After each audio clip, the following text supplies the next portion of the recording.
Billy Wilder once believed he knew exactly who should star in what he wanted to make the greatest Hollywood tragedy ever filmed. In 1949, he boarded a plane to New York with a script under his arm and a bold idea in his mind.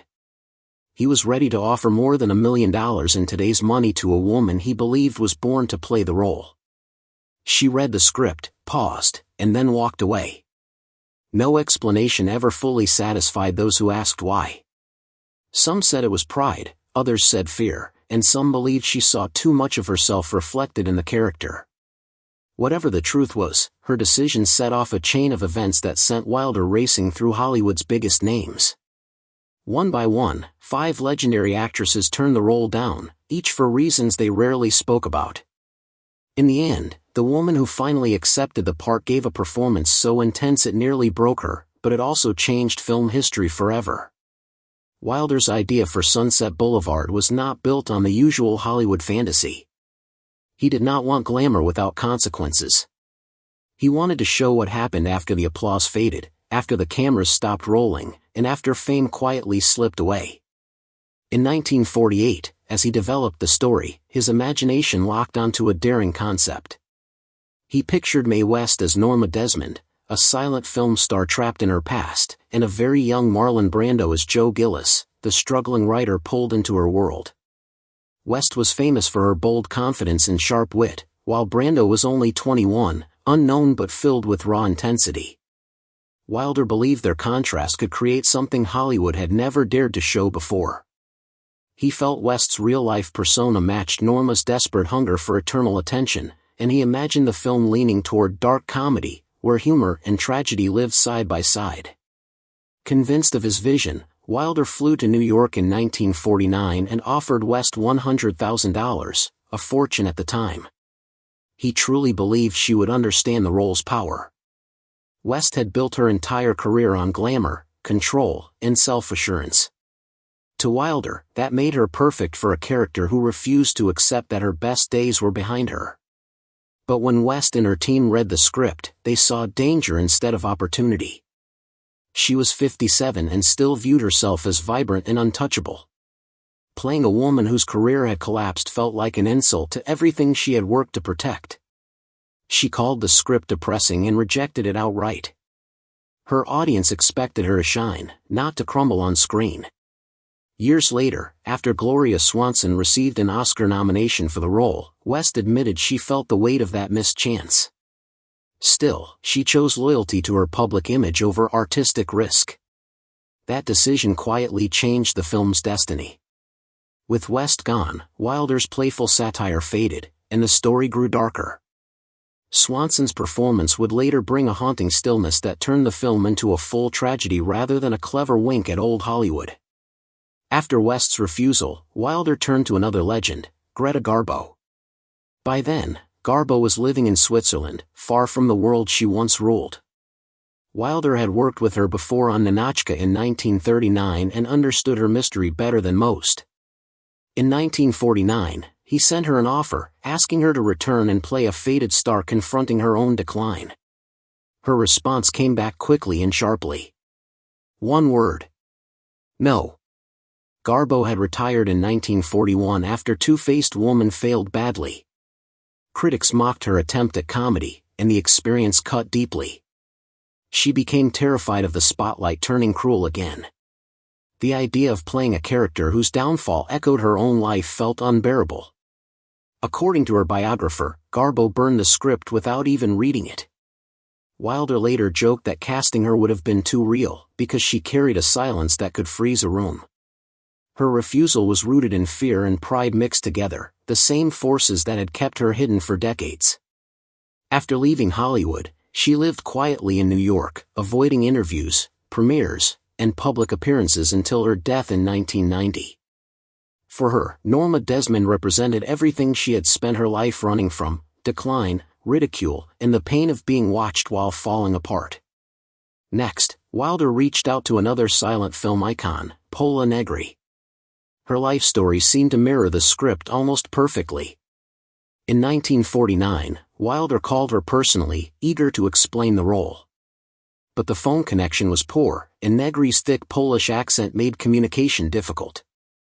As Wilder tried to describe a faded star longing for a comeback, Negri misunderstood him completely. She thought he was offering her a vampire movie and hung up before he could correct her. The mix-up became an inside joke among Wilder's circle, but it caused real frustration. For nearly a week, his team chased her agent, trying to explain the mistake. By the time Negri understood the truth, the moment had passed. Later, she admitted the role mirrored her own life in painful ways. She had experienced worldwide fame, a high-profile romance with Rudolph Valentino, and then the harsh transition from silent films to sound. She admired Gloria Swanson's performance but confessed that losing the role became one of her greatest regrets. Mary Pickford was another name that hovered around the project. On December 7, 1948, Wilder and his writing partner Charles Brackett visited Pickfair, her famous mansion. Pickford greeted them with the same presence she had carried throughout her career. As Wilder walked through the house, he noticed mirrors everywhere, on the walls, in closets, even in bathrooms. They reflected light and memories, silently reminding her of who she had once been. Wilder instantly sensed something would not work.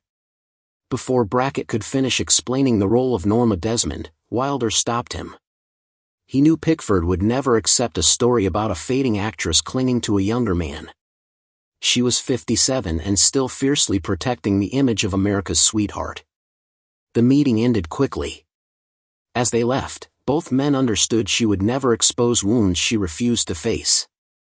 Pickford's legacy made the possibility tempting. She had co-founded United Artists with Charlie Chaplin, D.W. Griffith, and Douglas Fairbanks in 1919. She had not appeared in a film since 1933, and Wilder was fascinated by the idea of turning her pure image into something tragic and raw.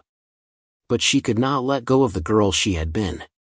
Even when Wilder later offered her $75,000, she snapped that she was not that old.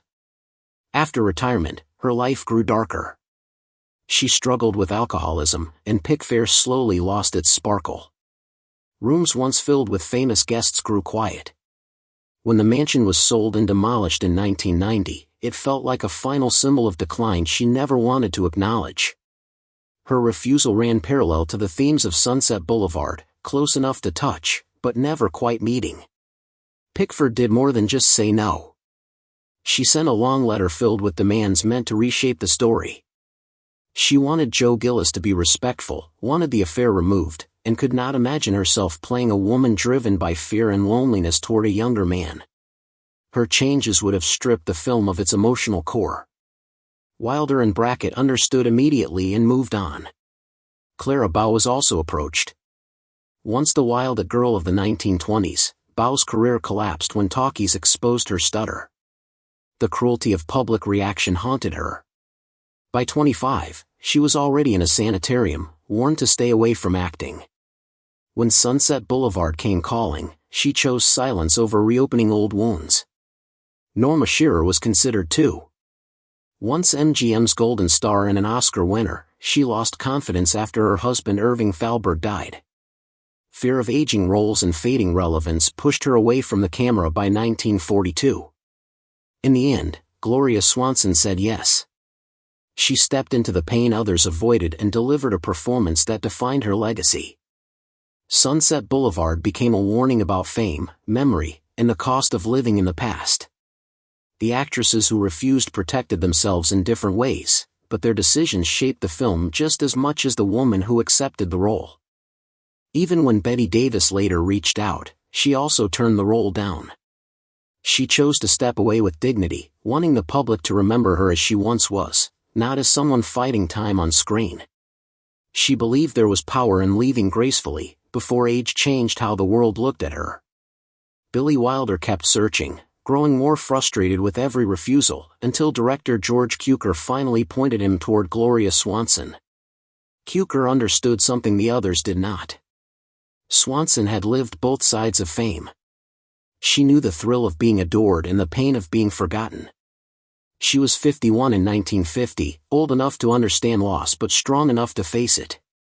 She had once amazed audiences in silent films like Sadie Thompson, then struggled when sound films arrived and exposed the limits Hollywood rarely forgave. She lived on Sunset Boulevard itself and carried her own mix of pride, fear, and unresolved hurt. Cukor knew she had the strength to play Norma Desmond without hiding from the truth. When Swanson received the offer of $50,000, she was shocked to learn that Paramount wanted her to do a screen test. She had already made more than 20 films for the studio and felt insulted that she was being asked to prove herself again. Furious, she marched into the studio offices demanding an explanation. Her anger was sharp and real, and it sounded exactly like the rage Norma Desmond would later unleash on screen. Every rejection she had faced, every moment of being pushed aside, came flooding back. Still, Swanson understood what this role could mean. She knew it had the power to redefine how the world remembered her. She agreed to the tests, even though it bruised her pride. George Cukor pushed her hard, telling her she had to do 10 tests or he would shoot her, a shocking statement meant to drive home how important this moment was. She finally gave in and filmed the key scene with William Holden. All her tension, fear, and hope poured into that scene. It felt raw and honest, and the studio knew they had found something special. While Swanson's casting drama unfolded, the role of Joe Gillis brought trouble of its own. Montgomery Clift was first offered the part for $5,000 a week over 12 weeks, a total of $60,000, which would be close to $800,000 today. He signed the contract in 1949, but just days before filming began in August, he walked away. Officially, he said the role felt too similar to something he had done before and that he was unhappy with his previous performance. Wilder exploded in anger, shouting that Clift could charm anything, so why was he suddenly afraid? Beneath that excuse was a deeper truth. Clift was involved in a secret relationship with singer and actress Libby Holman, who was 15 years older than him. Her life was filled with scandals and rumors, and Clift guarded their relationship closely. He feared playing a character involved with an older woman would draw attention to his private life and expose his bisexuality, something that could destroy his career at that time. Rather than risk it, he walked away. That choice reflected how he lived his life. He rejected long studio contracts and always chose independence, even when it cost him dearly. He later turned down roles in films that became classics and never won an Oscar, despite multiple nominations. His path inspired many actors to fight for control, but it also showed how much could be lost by refusing to bend. William Holden was 32 in 1950, and the promise he once showed in Golden Boy back in 1939 had almost faded away. 10 long years had passed. He served in World War II and returned to Hollywood full of hope, but his films failed to make an impact. By the start of the new decade, people quietly suggested his career was slipping toward obscurity. Then Montgomery Clift turned down Sunset Boulevard, and Wilder began looking for someone hungry, someone who understood failure. He offered Holden a contract worth $39,000, far less than Clift had been promised. Holden did not hesitate for a second. He grabbed the script and said yes, knowing this might be his last real chance. When the film premiered on August 10, 1950, everything changed. His bitter, cynical Joe Gillis pulled him out of the shadows and placed him back in the spotlight. Within a few years, he became the top box office star in America.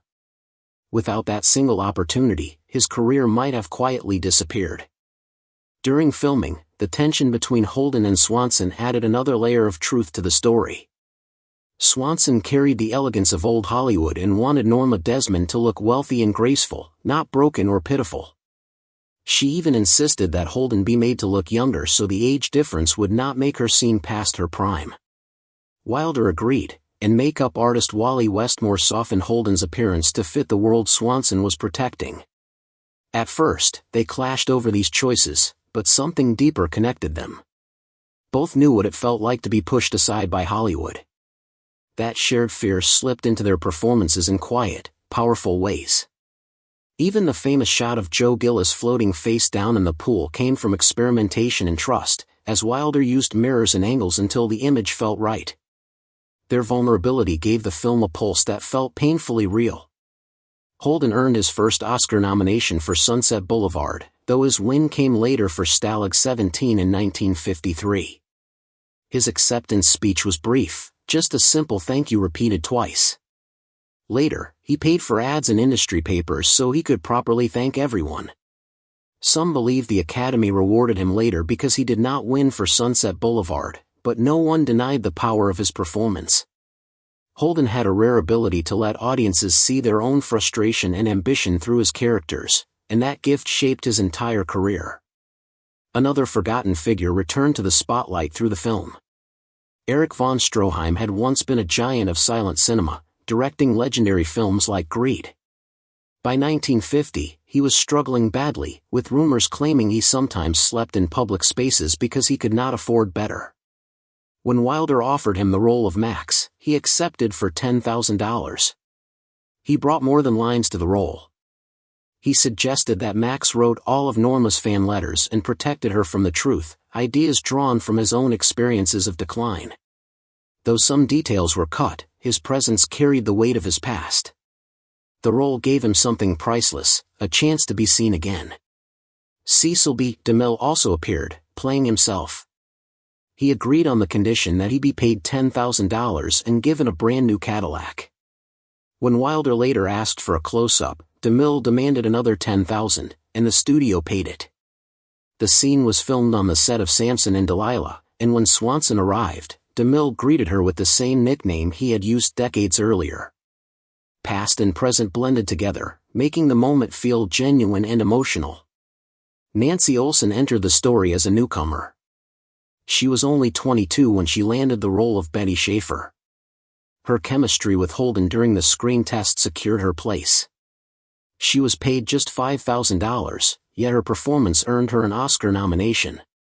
For her, that recognition mattered more than winning. It proved that even a young actress could leave a lasting mark. She later spoke about how the film opened her eyes to Hollywood's cruelty, how quickly stars could rise and fall. Her character's optimism brought light to a story filled with shadows. One of Wilder's boldest choices was using real silent film footage in Norma Desmond's home. Scenes from Swanson's unfinished 1929 film Queen Kelly played on the walls, making Norma's memories feel painfully real. When Norma watched those images, audiences watched Swanson confront her own past. Fiction and reality blended so closely they almost became one. The film faced trouble even during production. The budget grew to nearly $2 million, and Paramount worried audiences would reject such a dark story. Wilder and his team refined the script, deepened Norma's pain, and refused to give up. Their gamble paid off. The film earned massive success, critical praise, and lasting influence.